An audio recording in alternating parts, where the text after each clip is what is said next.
Salut tout le monde, ce mois-ci on se retrouve encore pour un nouveau concept sur la chaîne, mais en même temps c'est bien de diversifier et de commencer un peu à mettre en place les choses vu que c'est que le début et que je viens de l'ouvrir. J'ai failli refaire une réalisation de peinture, puis finalement j'ai changé d'avis. J'ai trouvé comment éviter de faire doublon, commencer une nouvelle émission pour cette chaîne. Ah bah comme je l'avais dit, j'ai diverses idées de concepts pour Alice Pocket Productions, et il y en a que j'ai de côté pour le moment opportun. Cependant, entre-temps, je peux avoir de nouvelles idées, donc j'en profite. Bref, aujourd'hui c'est l'épisode pilote pour ce que j'ai baptisé les tiroirs d'Alice. J'ai hésité à appeler ça le placard d'Alice ou les tiroirs d'Alice et j'ai opté pour les tiroirs parce que je trouvais que c'était mieux. En quoi consistera cette émission? Eh bien, pour ceux qui me suivaient sur ma première chaîne, j'avais tenté de faire un concept appelé Expo Projet. Au final, ça n'a fait que 2 épisodes. Cependant, je recycle cette idée tout en la transformant. Je vous parlerai principalement dans cette émission de mes projets abandonnés, des idées que j'avais pour ces projets, de leur éventuel avenir, etc., etc. En tout cas, ce sera principalement sur ces fameux projets abandonnés, mais il se peut que j'adapte pour quelque chose de plus récent. En tout cas, l'idée m'est venue lorsque j'ai présenté à Babou Piccolo 2 de mes vieux projets de BD, en lui disant que je pourrais peut-être lui céder les droits, puis on s'est dit qu'on pouvait éventuellement écrire à deux, ce qui me permettrait de rebooter ses projets. Et parmi ces deux projets que je lui ai montrés, il y a Le Monde Merveilleux de Mimi Bibi Luna et celui dont on va parler aujourd'hui, Ruby et les couleurs magiques. J'ai décidé de parler en premier de cette histoire parce qu'encore une fois, lors de ma discussion avec Babou, lorsque je lui ai passé le lien vers le blog plus parler du pitch, elle a dit que c'était le scénario de Joël Pett. Alors, pour info, quand j'ai fait cette bande dessinée, je connaissais que les jouets, vite fait, parce que grâce à la pub qui passait à la télé en fait. Et je trouvais ça mignon d'ailleurs, mais je n'en savais pas plus. Donc j'ai piqué des trucs sans faire exprès. Et c'est pour ça que c'est de ça dont on va parler aujourd'hui. Initialement, Ruby et les couleurs magiques, c'est un Magical Girl. J'ai toujours adoré Magical Doremi, j'avais même fait une fanfic inachevée dessus, mais j'avais envie aussi de faire ma propre petite histoire. Je rappelle que j'ai fait cette BD quand j'étais au collège, donc mes histoires principales c'était de la fanfic Inazuma Eleven. J'essayais cependant de proposer des autres histoires pour varier un petit peu. Et ouais, déjà à l'époque j'essayais de créer du contenu original. Je voulais avoir mes Magical Girls à moi, et de toutes les couleurs, parce que, je sais pas vous, mais perso, j'ai toujours été frustrée de ne pas voir d'apprentie sorcière de couleur verte dans Magical Doremi. Je sais pas pourquoi. Ah oui, alors j'ai été très influencée par ça, hein, Magical Doremi, parce que c'était un petit peu le seul animé de Magical Girl que je regardais régulièrement, même si grâce au joueur du grenier, je connaissais d'autres titres, grâce à sa vidéo sur les dessins animés pour filles. J'ai même essayé de regarder un peu certains de ces animés dont il a parlé, les Magical Girls, hein, surtout. Voilà. Vous voyez, quand je vous dis que j'étais au collège et que ça date cette histoire, et ouais. Et j'avais également remarqué que les trois quarts des Magical Girls avaient un prénom qui finissait en I. J'ai donc fait ça pour mes personnages. Et je connaissais aussi déjà les codes des mangas, pour le dessin surtout, en tout cas, vu qu'en même temps, influence Inazuma Eleven. Mais je connaissais aussi également les codes des Magical Girls. Après tout, JDG les a bien résumés. Dans chaque série, il y aura forcément une gamine en mini-jupe qui va obtenir n'importe quelle merde en plastique rose donnée par un petit animal chiant qui va l'aider à se transformer en adolescente en pleine puberté pour aider les gens grâce au pouvoir de l'amour ou une connerie du genre. Chacun de mes personnages avait donc sa couleur code, un prénom finissant en I, ou presque, mais on en reparlera, et l'animal qui lui a conféré ses pouvoirs magiques. Pour ce qui est de l'histoire des princesses, en revanche, je me suis pas foulée, hein. J'ai bêtement repris les princesses Disney. En tout cas à la base, hein, car à l'époque, les vraies princesses, enfin les vraies entre guillemets, il y en avait pas tant que ça. J'ai failli mettre Megara et Pocahontas officiellement. Ah mais j'ai jamais dit que ce que je faisais était brillante génialitude, hein. Et puis pour l'ennemi, les ombres, c'était facile, hein, c'était tout trouvé, hein. Je veux dire, vouloir envahir le monde et tout, enfin voilà, vu que c'est des ombres, la lumière, tout ça, l'opposition, voilà, c'était tout trouvé, hein, comme j'ai dit. Cependant, j'ai essayé de faire preuve d'un petit peu d'imagination. Un peu. Pour le design en tout cas, hein, parce que la motivation, ça restait la même que d'habitude, hein. Alors, j'avais prévu 3 saisons pour Ruby et Couleurs Magiques. Ouais, ça fait un petit peu beaucoup, hein. La première devait se dérouler en 2 ou 3 tomes, avec Ruby, Kimi et Melly. Et à la fin de cette première saison, elle devait rencontrer Terry. Hashtag pas du tout repompé de Magical Doremi. Puis dans la saison 2, elles allaient rencontrer aussi les jumelles, qui étaient censées être des amies de Terry. Et dans la saison 3, il fallait qu'il rencontre la dernière Magical Girl. Bon, c'est un petit peu flou, hein, pour ça, hein, parce que je sais que j'ai noté que elle devait rencontrer la dernière dans la saison 3, mais il y a aussi les deux autres encore qu'elle devait aussi rencontrer saison 3. Donc je crois qu'il y en a. Je crois que c'était plutôt saison 2, fin de saison 2 que la dernière du groupe en couleur devait être trouvée. Enfin bref. Et du coup, bah aussi, elles allaient se rendre dans dans le monde parallèle là, dont on a avant dès le début de l'histoire, pour une raison qui m'échappe. J'ai oublié, hein, clairement, disons-le, vu que je gardais tout dans ma tête sans noter quoi que ce soit, mais que aussi j'avais peut-être pas encore trouvé la raison pour qu'elles aillent dans ce monde parallèle, à moins que ce soit pour couper le mal à la racine en affrontant l'antagoniste principal à cet endroit. Enfin, ça pourrait avoir du sens, mais je l'ai pas noté. Et du coup, là, elle tombait sur une rose blanche et une rose noire, qui donnaient naissance à deux autres Magical Girls, celles que j'ai évoquées juste avant. Et oui, c'est encore du repompage de Magical Doremi, ah, mais je vous avais prévenu, hein. Et du coup, bah, ces deux-là, elles allaient aussi rejoindre la bande, comme je l'ai dit, et il devait y avoir une fausse piste sur celle qui allait trahir les héroïnes et rejoindre le méchant. Donc ça, c'est pour les héroïnes, mais leur but est simple. Avec l'aide de leurs animaux et leurs fluos magiques, là, elles doivent empêcher les ombres d'engloutir le monde. C'est ça que j'avais dit que c'était simple, hein, le but des méchants. Donc d'engloutir le monde, de plonger dans les ténèbres, parce que bah, les ombres deviennent plus fortes à cause du fait que plus personne ne croit aux contes de fées. Et la preuve c'est que ça se dégrade. La preuve que ça se dégrade, pardon, c'est que les gens concernés devenaient tristes. Sauf bien sûr nos héroïnes. Ouais, ça j'ai aussi un peu piqué à Vanessa ou la magie des rêves. Enfin, même si j'ai pas vu l'animé, j'avais lu un petit peu le scénario de ce Magical Girl. Et aussi, il devait y avoir une intrigue amoureuse entre Mélie et une ombre prenant l'apparence d'un garçon qui devait être envoyé sur Terre par le méchant. Et celui-ci découvrirait l'identité de Mélie et inversement, et il allait choisir d'aider les héroïnes, ce qui devait provoquer sa disparition au grand dam de notre petite magicienne jaune. Même si bon, c'est pas des magiciennes à proprement parler, mais bref. Donc cette romance devait avoir lieu dans la saison 3 d'après mes notes. Donc je pense que la saison 3, ça... en vrai, ça a l'air d'être la plus complète. Parce qu'il se passe plein de trucs hein, entre bah, l'apprenti, enfin celle qui est en violet, plus les deux autres là, plus la romance là. Ouais, ça aurait dû être la plus longue. Hein, ouais. Donc tout ce que je viens de dire, c'était le gros du scénario. Et tout le long, on devait voir les différents types d'ennemis, qui sont toujours des ombres, hein, et la progression de nos héroïnes. Elles devaient même atteindre un niveau suffisamment élevé pour que leur magie devienne une magie des éléments, et chacune se voyait un élément approprié. Ce truc des éléments, ça m'est venu un peu plus tard, parce que je trouvais que c'était fun de leur en approprier un chacune. J'admets que même si je ne comptais pas non plus faire 15 000 tomes par saison, bon, toute proportion gardée, parce que bon, comme je viens de dire pour la saison 3, voilà, bah, je voulais juste tenter d'en faire 3 à chacune d'elles. Minimum en tout cas, hein, ça devait être le minimum, mais je pensais que je pouvais tout caler en 3 tomes à chaque fois. Encore une fois, sauf pour la saison 3.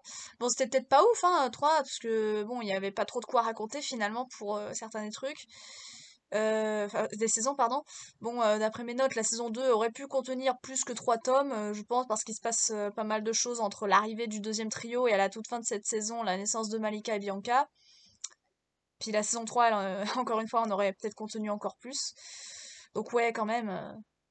Quoique, vu que j'avais déjà mis en place pas mal de choses dès le premier tome, et qu'il y avait des ombres plus fortes, ça voulait sûrement dire que dans la saison 2, et peut-être aussi la saison 3, les ennemis affrontés étaient les méchantes Disney, entre guillemets, et dans la saison 3, Midnight, donc c'est l'ombre là dont j'ai parlé, qui devait avoir une romance avec Mélie, il aurait été logiquement un des ennemis avant de se rallier aux gentils.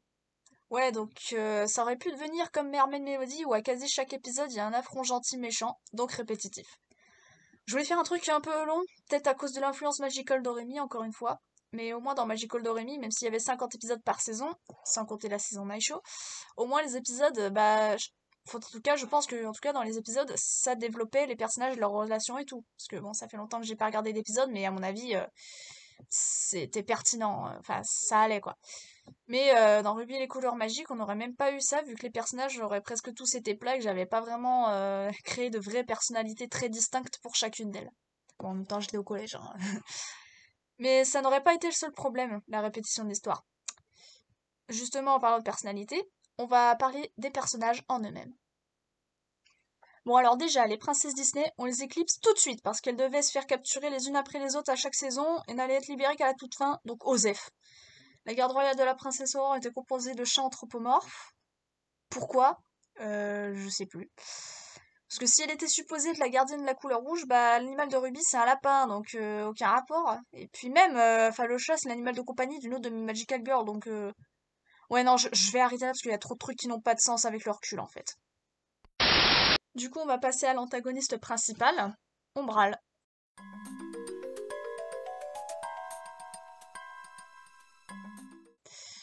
Originalité sur 20 pour le nom. D'ailleurs, à aucun moment il n'allait vraiment sortir du monde parallèle. Bon, sauf dans le cas où il gagnerait, évidemment. Parce que je crois que même la bataille finale, je l'ai imaginée dans ce monde opposé au nôtre. Petite précision d'ailleurs, je dis il parce que Umbral était un mec pour moi, mais en vrai on s'en fout, hein, ça a pas d'importance. Je veux dire, c'est une homme quoi, donc IL est asexué. Et aussi, je vous laisse un peu le choix à vous, hein, voilà. Donc, on m'avait posé la question, Léo m'avait posé la question, et ouais, bah j'ai dit qu'on s'en foutait quoi. C'est une ombre et du coup, bah asexué. Ah, et on retrouve aussi un peu le cas de Power Ranger. Bon, là c'est un hasard pour le coup parce que j'y connaissais rien et aujourd'hui encore je suis pas très calée même si j'ai un peu plus de notions qu'à l'époque. Dans le sens où le méchant ne se rend pas sur Terre mais envoie ses larvas à la place. Sauf que là, il n'y a pas de raison en fait qu'Umbral ne puisse pas se rendre sur Terre lui-même, à moins qu'il soit pas assez fort, enfin, il y a peut-être une question de force comme dans Mimi Bibi Luna, mais ouais, non, en fait, là, il n'y avait pas vraiment de raison, en fait, maintenant que j'y pense. Bref, il devait gagner en puissance malgré les efforts des héroïnes. C'est le genre de truc qui arrive à chaque fois dans la fiction. Ce qui lui permettrait de créer Midnight, qui devait se faire appeler Timothée dans sa forme humaine. Donc, comme j'ai dit, c'est lui qui devait être le crush de Mélie.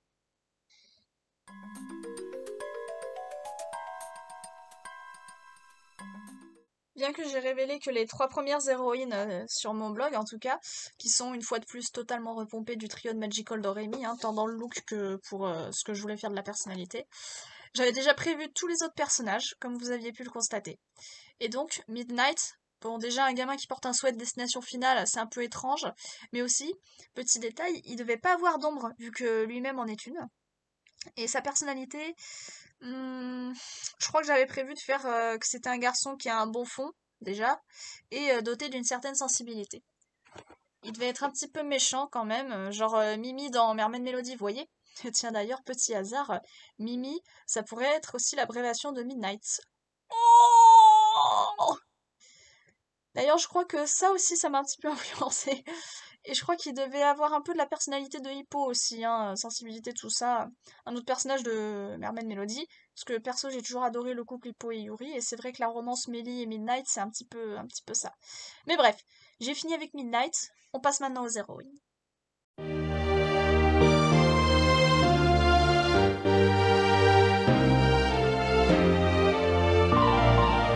La seule avec des cheveux totalement fantaisistes, et ce, hors transformation.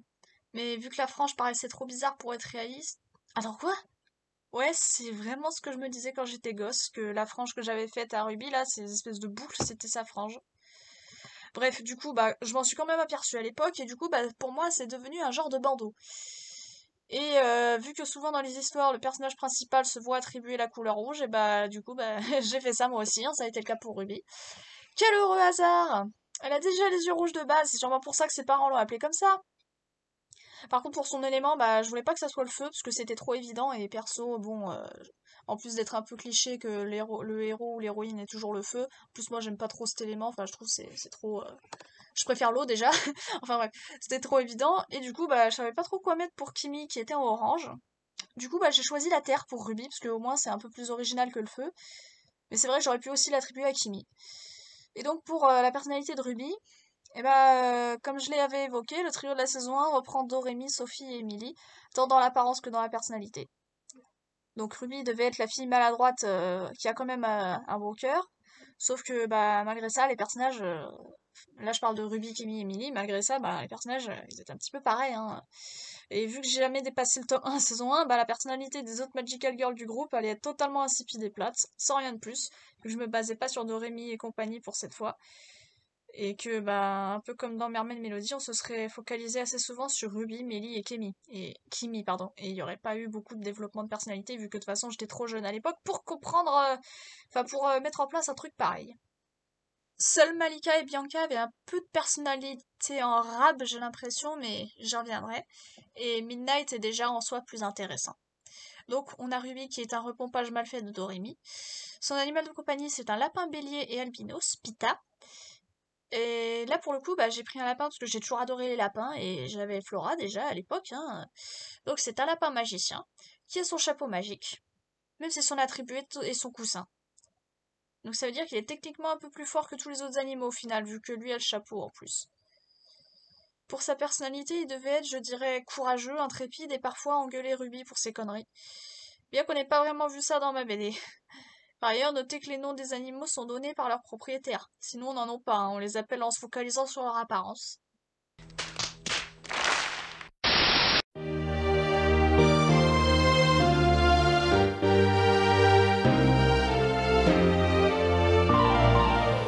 Le plagiat de Sophie. Elle devait donc être la fille garçon manqué. Et j'avais apparemment décidé qu'elle serait un peu du genre à se vanter aussi. Donc, la couleur orange est celle de Kimi et son élément c'est le feu, vu que j'avais choisi de donner ce pouvoir non pas à l'héroïne mais à une de ses amies. Son animal était Miru, un poisson rouge femelle, dont l'attribut magique était son bocal. Ok. Alors elle avait l'air d'être le personnage un peu colérique qui engueule tout le temps les filles, hein, Miru. Sans doute que je voulais qu'elle soit sévère. Et c'était peut-être potentiellement un peu la reprise de Maggie Grigri, encore une fois, parce que dans mes souvenirs, il arrivait que elle engueule notamment Doremi sur les trucs.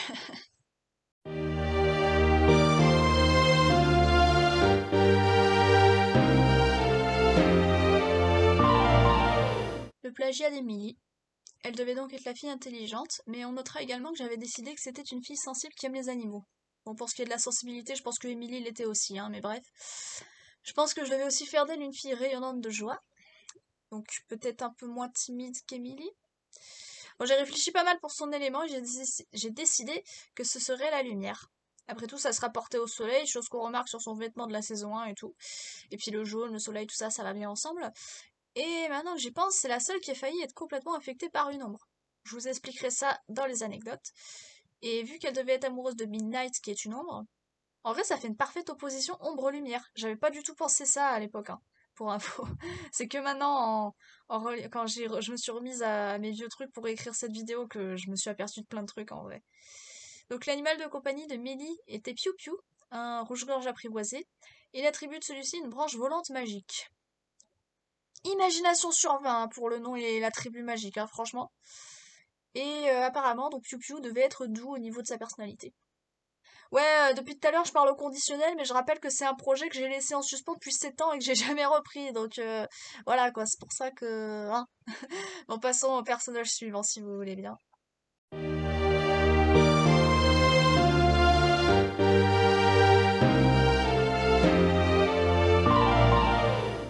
Elle, ça devait être une fille riche. On devait le constater rien qu'à son look. Mais elle devait demeurer aussi. Elle devait aussi être une fille gentille, même si elle était riche, voilà, elle n'était pas du genre à se la péter et tout. Et c'est elle qui avait un chat, pour le coup, qui devait s'appeler Vivi. Et c'était un mâle, ce chat. Étrange, hein, comme choix. Hein. Et la tribu était une pelote de laine. Merci Captain Obvious. Et au vu du look du chat, je pense que je lui réservais un caractère désagréable. En tout cas, ça devait être le... Je pense que ça devait être the élément relou de l'histoire, à mon avis. Terry devait également être la plus grande du groupe niveau taille. Pas la plus âgée, hein, la plus grande en taille. Et elle devait former un trio avec les deux jumelles, à l'instar de Ruby et ses copines. On notera d'ailleurs que ses cheveux changent de couleur et raccourcissent quand elle se transforme. Parce que je voulais faire l'inverse de Mermaid Melody où à chaque fois les cheveux ils deviennent plus longs et ils changent de couleur aussi. J'avais vu ça notamment dans des fan vidéos sur quelques fan vidéos sur Magical Doremi. Bon, ça n'a aucune logique de faire ça dans Magical Doremi, mais moi j'aimais bien le concept donc je l'ai fait. Et moi je voyais jamais cet inverse pour les cheveux en tout cas dans Mermaid Melody. Alors du coup je me suis dit je vais les faire. Moi je me disais enfin voilà, j'avais envie de prendre un petit peu à revers. Et du coup, pourquoi ça fait ça à certaines de mes personnages à moi, le changement de couleur de cheveux et de taille aussi des cheveux, tant qu'à faire, pourquoi ça fait à certaines et pas d'autres? Alors, pour que ça soit assorti à la tenue, je pense. Et aussi, je pense qu'avec le recul, on peut aussi trouver l'explication suivante qui est ta gueule, c'est magique. Donc, comme je disais, les yeux deviennent aussi assortis à la tenue de Magical Girl quand elle se transforme. Et on notera aussi que sur une de mes feuilles, j'ai écrit Mac Green et sur une autre Mac Verde. Hmm, ok, donc j'étais pas sûre du nom, ou alors j'avais oublié, je ne sais pas. Perso, je préfère McGreen. C'est peut-être pour ça que j'ai choisi ça pour la vidéo et que je l'officialise du coup. Parce que McVerde, bah, ça pourrait sonner un petit peu bizarre. Juste Verdi, remarque, ça aurait été bien aussi maintenant que j'y pense. Mais je crois qu'en fait j'avais mis Mac parce que pour moi ça sonnait famille riche. Bah, peu importe, de toute façon j'ai fait mes choix. Je n'ai rien d'autre à ajouter pour Terry à part que son élément devait être les plantes. Ouais, il y a un petit peu une influence Pokémon, hein, mais ça c'est assez souvent que ça arrive. Et bah, la princesse qui était attribuée à Terry, c'était Belle de La Belle et la Bête. Pourquoi? Je ne sais pas, surtout que bon, en fait, j'aurais peut-être dû essayer de faire plutôt en mode code couleur, même si bon, c'était pas le cas pour tout le monde, mais bon, encore une fois, la logique à l'époque, voilà. Et j'ai bien fait de... Enfin, heureusement que je l'ai noté en vrai, hein. Parce que ouais, j'ai noté. Alors, j'ai pas précisé pour les trois précédentes, donc les héroïnes principales, mais c'est parce qu'on le sait déjà dans le prologue pour les filles, donc c'est Aurore, Blanche-Neige et Cendrillon pour Ruby, Mélie et Kimi. Et voilà. Mais sinon, ouais, je l'avais noté sur une feuille et tout, et j'ai bien fait parce que sinon j'aurais un petit peu galéré.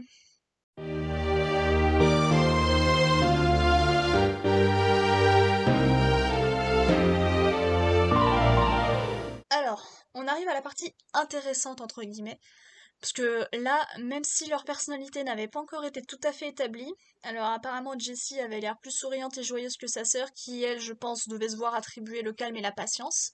Si ça se trouve, ça devait peut-être même être la blasée de la bande, mais j'ai un doute là-dessus, parce que l'expression du visage est pas si accentuée que ça, et puis on peut être calme et patient en étant souriant, et je pense que le rôle de blasé devait plutôt revenir à Bianca. Donc leur chien, enfin leur animal, c'est un chien roux qui s'appelle Câlin. Oh, comme c'est mignon. Et son attribut était un os, bien évidemment. Donc la princesse c'était Ariel. En vrai, j'aurais dû leur donner le poisson, hein, parce que non mais vraiment, ça n'a pas de sens. Pourquoi elles ont le chien alors qu'elles auraient dû avoir le poisson? Enfin, ça n'avait pas de sens. Surtout que pour après ce que je vais dire sur la princesse Ariel, du coup, parce que bah, c'était expliqué dans le prologue pourquoi deux fluos bleus. Pas seulement parce que bah, le bleu est ma couleur préférée. Vraiment, c'était pas du tout pour ça. J'avais pensé avant tout au scénario cette fois. Et du coup, bah, pour les éléments pour les deux, bah je me suis un petit peu tâtée, hein, parce que c'était sûr de donner l'eau déjà, mais pour la deuxième, ben, j'ai longtemps hésité, enfin longtemps, j'ai hésité entre la glace et l'air, et j'ai finalement tranché avec l'aide de la dernière Magical Girl du groupe. C'était d'ailleurs logique et légitime selon moi de choisir pour les bleus, pour la deuxième jumelle, la glace. Jessie devait avoir le pouvoir de l'eau et Lizzie le pouvoir de la glace, du coup.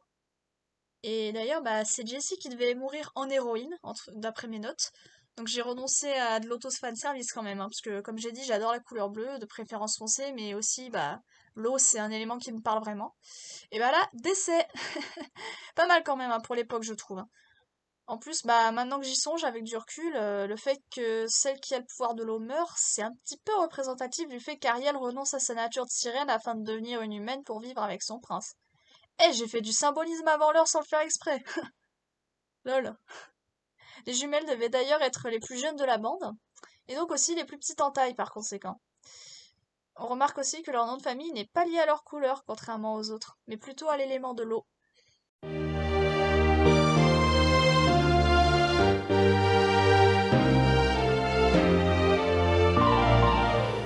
La dernière, la fameuse Solo, celle que les 6 autres devaient retrouver car elle était seule et se faisait discrète.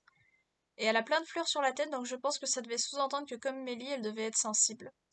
Par contre, vu que Mélie était la copie d'Émilie, bah ça aurait dû être elle la fille intelligente. Mais là, en relisant l'histoire, je pense que Fleur est plutôt orientée vers ça, parce qu'elle a quand même réussi à se dissimuler aux yeux d'Ombral.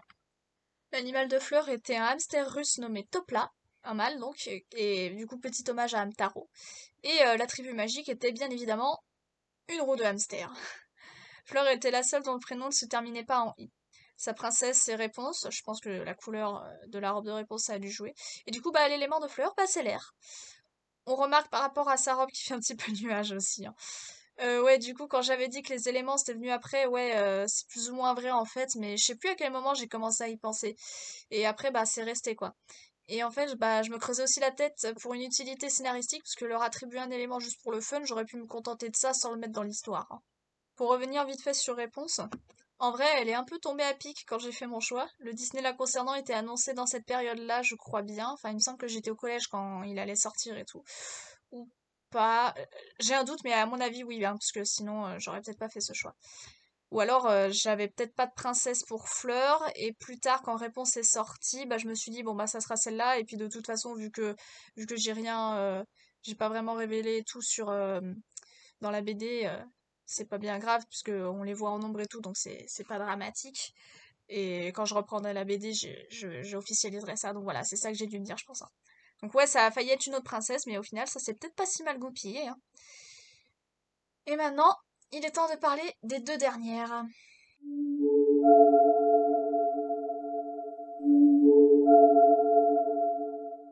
Avec Fleur, elles font partie de celles qui n'ont pas le prénom qui finit en I. Et maintenant que j'y pense, elles pourraient elles aussi former un trio, hein. On aurait donc 3 trios pour ce groupe, même si bon, il n'y avait peut-être pas forcément de relation spéciale prévue entre Fleur et les jumelles noires et blanches. Mais là n'est pas le sujet. Donc, Malika et Bianca devaient naître dans des roses de leur couleur code et grandir très très vite. Malika devait déborder d'énergie et de joie de vivre, et Bianca devait être la grincheuse du groupe qui croyait pas aux contes de fées. Et j'avais parlé de fausses pistes plus tôt. Bah, Malika devait s'avérer être la traîtresse en fait.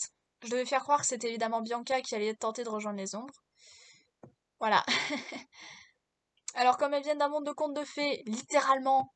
Putain, mais comment Bianca ne peut pas y croire? J'avais même pas pensé à ça, tiens. Normal qu'elles soient différentes. Par contre, pour leur élément, bah, je pouvais pas donner la lumière à Malika parce que Mélie la possédait. Bianca, c'était évidemment l'ombre. Du coup, bah, en fait, récemment, je me suis dit autant qu'elles aient toutes les deux le même pouvoir. Elles sont jumelles après tout. Enfin, voilà quoi. Ça serait logique. Bon, c'est vrai que j'ai pas fait ça pour Lizzie et Jessie, mais là, c'est pas pareil.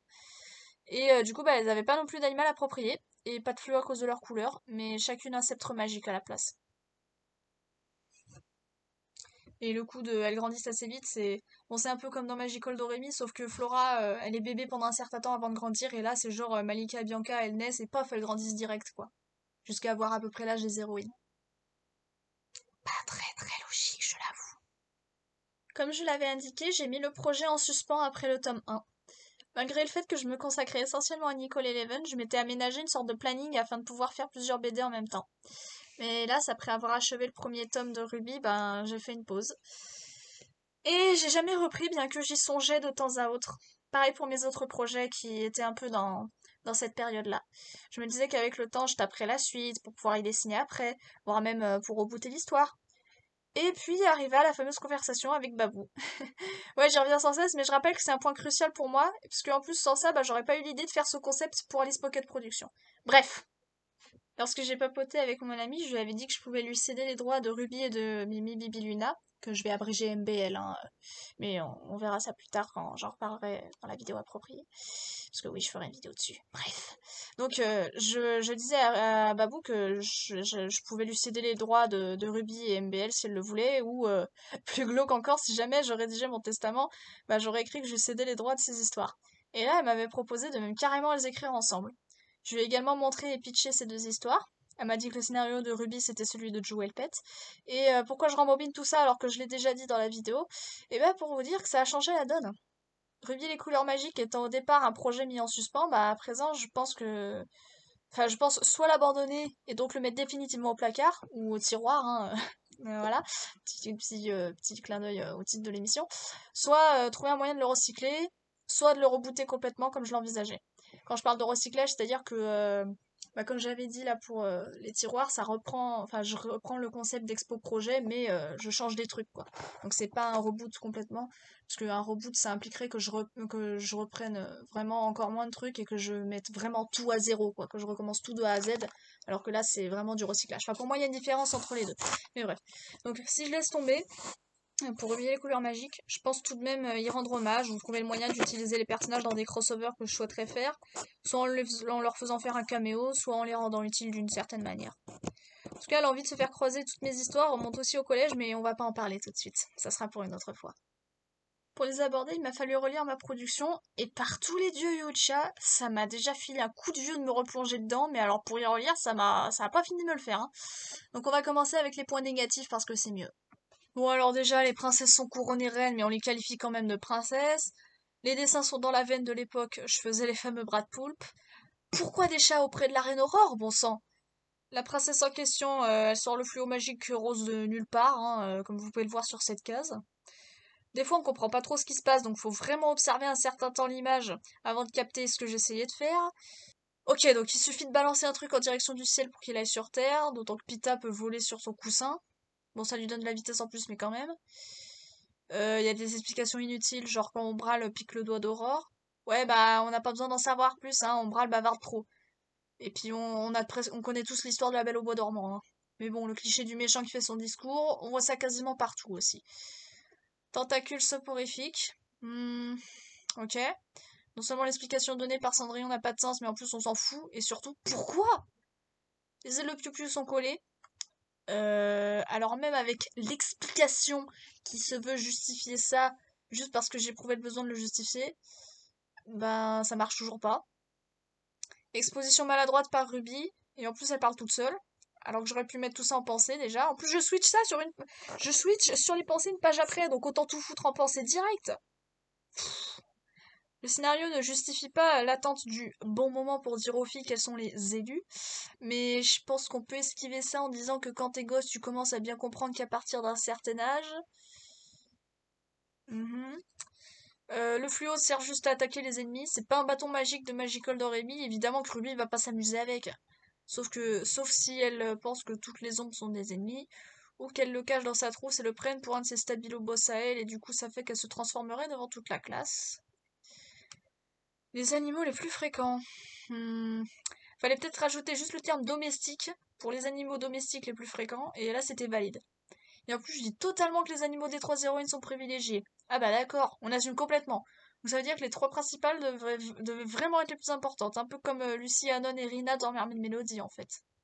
Alors normalement, j'avais dit dans le prologue que c'était pas la première fois que des ombres devaient être combattues, mais ce n'est finalement pas évoqué dans le monologue explicatif de Pita, donc c'était inutile de le préciser. J'avais pas besoin de dire que c'était une histoire qui se répétait. J'aurais pu faire un truc unique, voilà, et que, enfin, qu'il y avait une menace et tout, et que au cas où ça déraperait, ils feraient ce qu'ils font là dans le roman, enfin dans l'histoire, à savoir, voilà, il y a des machins pour combattre les ombres, et il y a des animaux qui guideront les gamines et tout. Et puis pourquoi pas avoir complètement détruit Umbral dès le début? Ah, peut-être à cause des faits qui sont à l'intérieur de lui.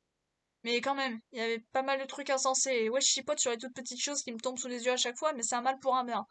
Et Ruby, c'est pas que c'est dur à piger, c'est que ça a pas énormément de sens en fait.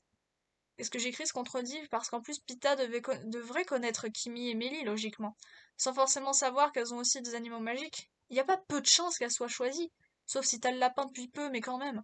Enfin, je veux dire, avant que Ruby déménage, tu les connaissais sûrement, donc pas besoin de se poser des questions et de perdre du temps en blablatant inutilement. En plus, Pita téléporte Ruby et lui-même exactement au bon endroit. Un peu par hasard certes, mais rien du tout en fait. Donc ça veut dire que si ça avait pas été le bon immeuble, ils auraient ratissé toute la ville au pif avant de trouver. Les chiffres pas écrits en lettres, ça peut passer, mais le fait de mettre le signe plus pour plus, ben ça peut être perturbant, je le conçois. Mais je faisais ça même dans mes autres BD, genre comme dans Nicole Eleven, bah pour pas confondre le niveau sonorité, pour qu'on comprenne bien ce que j'avais à dire en écrivant les dialogues. Pourquoi c'est Mélie et Kimi qui ont déménagé? Au même endroit en plus. C'était pas plus simple de juste dire que c'était Ruby, non? Apparemment, ça veut se passer en France, vu que la ville de Nancy est évoquée. Mais les héroïnes ont des noms et prénoms qui sonnent pas français. Et pas que les trois héroïnes principales, en fait. Donc ça veut dire que soit toutes les héroïnes étaient à différents endroits de France, soit il y aurait eu un petit voyage dans d'autres pays. Non, ça a aucun sens, en fait. Ou alors elles sont pas françaises du tout, mais Kimi et Mélie ont déménagé à Nancy. Je crois qu'en plus, je voulais justifier ça dans le scénario en mode les parents Yellow Toy et Orangey travaillent dans la même boîte ou quelque chose comme ça. Ouais, mais je l'ai pas justifié au tome 1 et ça marche pas quand même, c'est trop hasardeux. Et en parlant de hasard, quand les trois filles se retrouvent, comme par hasard, Ruby tombe à pic! Quand il y a une ombre qui les attaque, on dirait un tuto de jeu vidéo sans déconner. Ok, faut bien mettre en place des trucs au début de l'histoire, mais j'ai peut-être pas assez réfléchi sur la cohérence là, bordel. Je contredis mes propres règles en plus. Éliminer toutes les mauvaises ombres du monde. Oui, je rajoute mauvaise là maintenant, parce que même si c'est pas dans le texte, je pense que c'était ce que je voulais laisser entendre. Ou pas. Mais bref. Faire ça pour ensuite se rendre dans le monde des contes, je pouvais pas juste dire qu'il fallait qu'elle soit plus forte avant, et que vaincre Umbral éliminerait toutes les mauvaises ombres de la Terre? Non. En plus, faire ça dans le monde entier, c'est long, hein. Les gamines, ils passeraient leur vie à ce stade. Le coup des garçons qui croient pas aux contes de fées, ça par contre, je trouve que c'est une connerie qui se pardonne pas. Tout ça parce que c'est des magical girls. Comprenez-moi bien, j'ai toujours fait max de personnages féminins, même quand je dessinais quelques garçons, bah si c'était mes OC, il y avait un peu des airs de filles, vu que je dessinais surtout des filles, et j'avais plus d'amis garçons que filles à l'époque, mais bon, au final, quand on lisait Nicole Eleven, c'était pas si grave qu'il y ait plein de personnages féminins et tout, donc j'avais rien contre les garçons quand même, c'est juste que voilà, je dessinais beaucoup de filles. Mais ouais, là par contre, j'ai pas d'excuses pour ce que j'ai bavé dans cette BD de Ruby là. Donc disons-le clairement, connerie de merde. Pourquoi les garçons n'ouvriraient pas au conte de fées eux aussi? La logique a encore moins lieu d'être dans cette histoire à présent. En relisant cette BD pour la vidéo, je me suis rendu compte que quand même j'ai essayé des trucs. Par exemple, j'ai tâché de préparer des choses en avance, comme montrer légèrement le visage des personnages tout en gardant le mystère dans un style manga, juste pour dire qu'un groupe va se former au fil des tomes. Bah, c'est pas si mal, hein. Ou encore les deux fameuses roses géantes, les fleurs du bien et du mal, dans lesquelles Malika et Bianca naissent. J'ai vraiment essayé de mettre ça en place, de construire des choses dès le début pour que ça soit amené plus tard, qu'on y revienne. J'ai aussi essayé au niveau dessin et image. Par exemple, j'ai tenté de faire des angles et des poses différentes, de pas mettre du texte à chaque case, de changer la taille de celle-ci. Mon père m'a un petit peu guidé, je me souviens. J'ai même essayé de faire des décors, que ce soit dans le monde parallèle ou sur Terre. Mais si c'était pas ouf et que je simplifiais, j'ai quand même essayé des choses. C'est pas comme dans Nicole Eleven où je me trouvais des bonnes excuses pour pas faire de décor parce que j'avais la flemme, hein. Ensuite, pour le découpage, là, pour Ruby et les couleurs magiques, c'est pareil. J'ai voulu faire des chapitres et mettre en page une petite présentation. On trouvera également ça chez Mimi Bibi Luna. J'ai fait une scène de transformation qui reprend un peu Sailor Moon et Magical Doremi. Et j'avais même prévu de plus tard combiner les transformations. Je voulais faire des trucs un peu jolis déjà à cette époque, hein. Puis combiner les transformations, bah soit j'allais pas forcément mettre toutes les transformations les unes après les autres, parce que bon bah ça aurait fait trop de pages et trop long. Mais voilà, j'aurais alterné en fait entre chaque couleur et tout. Un peu comme dans Magical Doremi par exemple, comme vous voyez. Et puis au moins j'essayais de donner un maximum d'explications aussi. Donc même s'il y en a qui sont inutiles, certaines ne le sont pas totalement non plus, alors bon, bah, c'est plutôt ok quand même. J'ai essayé, c'est ce qui compte. Ensuite, bah là c'est très coloré et je pense que si j'avais continué plus loin encore, là, si j'avais continué jusqu'à ce qu'il y ait les autres membres du groupe, ça aurait toujours été très coloré et je suis sûre que j'aurais pu faire des trucs très jolis. Je trouve que j'ai quand même fait preuve d'imagination, notamment pour les costumes des Magical Girls, enfin de mes Magical Girls.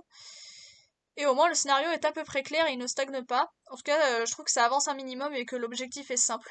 Quand je dis ça, je veux dire dès le premier tome, voilà, il y a les choses qui sont en place et c'est bon, on est parti pour commencer l'histoire, quoi. C'est ça que je veux dire en fait. Je crois que l'idée de faire tout ça aussi coloré, c'est parce que j'avais en fluo toutes les couleurs et je me suis dit tiens, ce serait rigolo de les utiliser pour autre chose que juste du boulot et tout. Voilà, j'avais toutes les couleurs, j'avais les couleurs de l'arc-en-ciel, j'étais fière de moi. Enfin, c'est l'arc-en-ciel Mermaid Melody, hein, parce que bon, c'est rouge mais c'est rose. Normalement c'est censé être rouge, mais comme dans Mermaid Melody, l'héroïne elle a le rose en couleur, même si bon, la Ruby elle est en rouge, mais bref. Et vu que bah, j'ai toujours souhaité reprendre Ruby sans jamais finalement reprendre, bah ça fait que j'ai toujours mes fluos. Et ouais, j'ai les mêmes fluos depuis 7 ans, presque pas utilisés et toujours en état de marche. Ah si si, hein, je vous assure, hein, ils fonctionnent tous. Ils fonctionnent tous.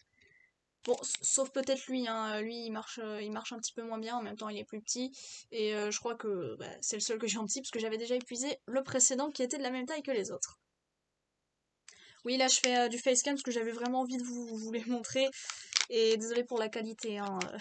Voilà, c'est un petit truc que j'ai fait comme ça, j'allais pas me fatiguer à aller chercher la caméra de mon frère pour juste pour vous montrer ça, hein. Franchement. Bon allez, on retourne à la version son si vous voulez bien.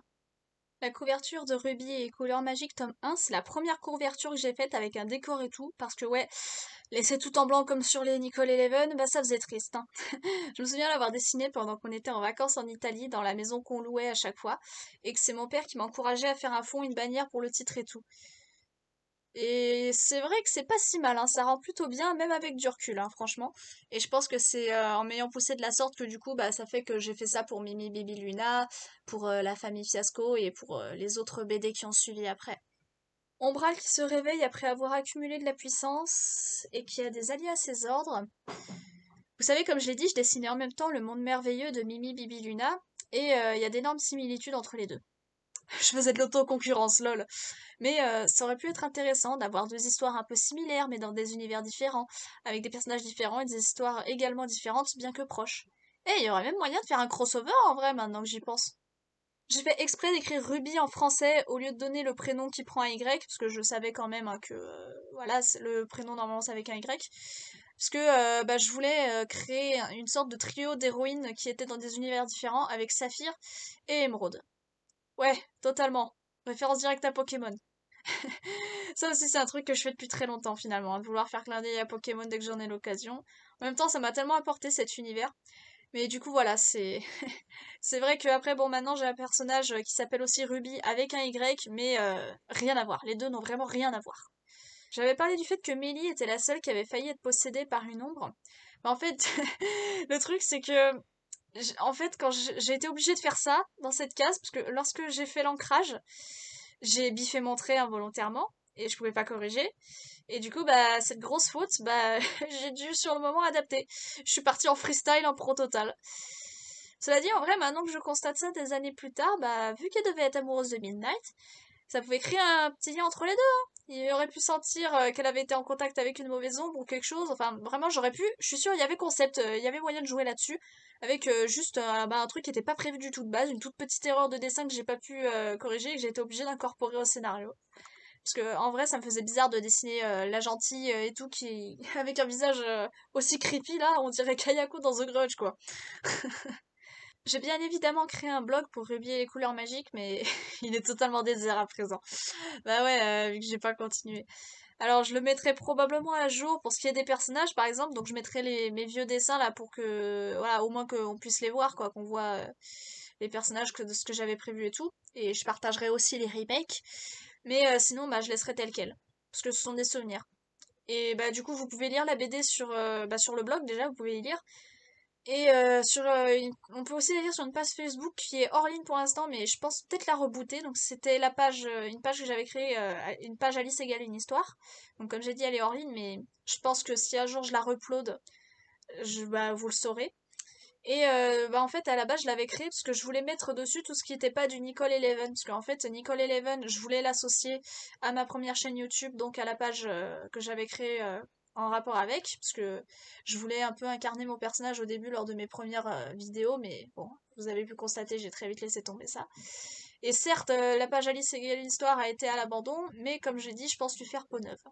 Faire peau neuve, pardon. Pour le design des princesses et des méchantes, alors bah, en général j'ai tout fait de tête, du moins au début, parce que après je me suis dit que les modèles c'était bien quand même, donc c'est pour ça que des fois il y a de légères améliorations. Donc je suis quand même allée chercher sur internet, hein, mais sinon, enfin sur internet ou sur mes cassettes ou mes DVD. Mais ouais voilà, quand même j'aurais pu un peu plus faire d'après modèle. Pour la présentation du blog, alors à l'époque je lisais Magical Family sur magicalfamily.net et il se trouve que ce site fait partie de mes plus grandes influences, surtout à cette époque encore une fois. Si vous prenez le blog de Ruby, de MBL ou de Nicole Eleven, il y a plein de similitudes. Par exemple, bah, il y a l'indication de progression du tome en cours, une répartition par saison, etc. Mais en fait, j'ai repris ce qu'il y avait sur le site de Magical Family, pardon, parce que bah, c'était un petit peu la seule référence que j'avais pour faire un site qui était consacré à de la BD. Et vu que j'étais sur Eclablog, j'ai quand même cherché un peu avant de tomber sur la plateforme Eclablog et ça me convenait. Et bah, du coup, bah, sur Eclablog, bah, j'ai un peu adapté avec les fonctions qui étaient disponibles tout en voulant ressembler un petit peu à Magical Family, mais voilà, je me suis adaptée et tout. Mais voilà, l'inspi est là quand même. Donc je remercie grandement Alexandre Jidéo pour m'avoir fait rêver avec Magical Doremi, qui était vraiment génial. Et en plus, bah, passé un temps, il avait demandé à sa communauté de lui envoyer des fanarts d'OC pour combler un peu. Enfin, il en avait besoin pour son manga. Et bah, moi, j'ai fait ça avec les miennes. Et du coup, bah, elles apparaissent sur une ou deux pages et je les ai encore gardées. D'ailleurs, là, en ce moment, je crois que le site existe toujours, hein, mais il me semble qu'il avait dit qu'il voulait rebooter Magical Family. Parce que, ouais, j'ai pris contact avec lui et tout. Mais j'en parlerai peut-être une autre fois. Et enfin, voilà, il me semble qu'il voulait rebooter et tout, mais je suis pas sûre que ça ait changé et tout, mais en tout cas, voilà, c'est vraiment de très très bons souvenirs. Mais je parlerai peut-être de Magical Family et d'Alexandre Jidéo dans une autre vidéo, un jour. Et je remercie du coup encore une fois donc Alexandre Jidéo pour aussi m'avoir influencé pour l'apparence de mes blogs, parce qu'aujourd'hui encore, c'est toujours là dans mon cœur. Ruby et les couleurs magiques est une histoire que je pense mettre au placard si je ne décide pas de la rebooter. Finalement, malgré ses nombreux défauts, ça m'a quand même apporté de faire cette BD. J'avais des idées, j'avais envie de faire quelque chose d'un peu plus original que juste de la fanfiction, malgré le fait que j'ai quand même un peu trop repompé des trucs que j'aimais. Et que j'aime toujours aujourd'hui encore. J'avais créé des personnages différents dans leur apparence. C'est déjà un début, hein, parce que bon, vu la personnalité, bah tout le monde allait être pareil, voire insipide pour les héroïnes en tout cas. Et avec de la couleur. On peut voir que j'avais tenté des trucs, donc au final ça m'a servi d'exercice. Et puis relire mes vieux trucs pour y déceler les erreurs, bon ça file un coup de vieux certes, mais c'est utile, ça permet de voir ce que je veux, enfin ce que je peux améliorer pour mes futures productions, et ça fait ressentir un bon coup de nostalgie aussi. Je remercie tout le monde d'avoir regardé cette longue vidéo, j'espère que ça vous a plu. Je remercie également les personnes qui m'ont aidé pour que le visuel de cette vidéo soit plus sympa, parce que ouais j'ai sollicité des amis. Enfin, j'ai sollicité des amis, mais pas que. J'ai aussi sollicité en art trade un petit peu, parce que dans les amis, il n'y avait pas tout le monde qui pouvait. Mais voilà, j'ai sollicité des gens pour m'aider à relooker les personnages pour la présentation, parce que je trouvais que c'était fun de les faire participer et de faire ça. Et comme ça, bah, ça me permet de vous montrer leur talent et donc de leur faire de la pub au passage. Les prochains épisodes des tiroirs d'Alice seront moins longs, a priori. Enfin, en tout cas, il y aura plus la présentation de concept au début et tout, hein, voilà. Mais bon, ça sera quand même des grosses vidéos. N'hésitez pas à aller voir du coup ce que les personnes qui m'ont aidé pour le visuel font. Je mets leur réseau en description. On se retrouve pour une prochaine vidéo sur la chaîne Alice Pocket Productions ou même sur mes autres chaînes. N'hésitez pas à me suivre sur mes autres réseaux. Et sur ce, bye!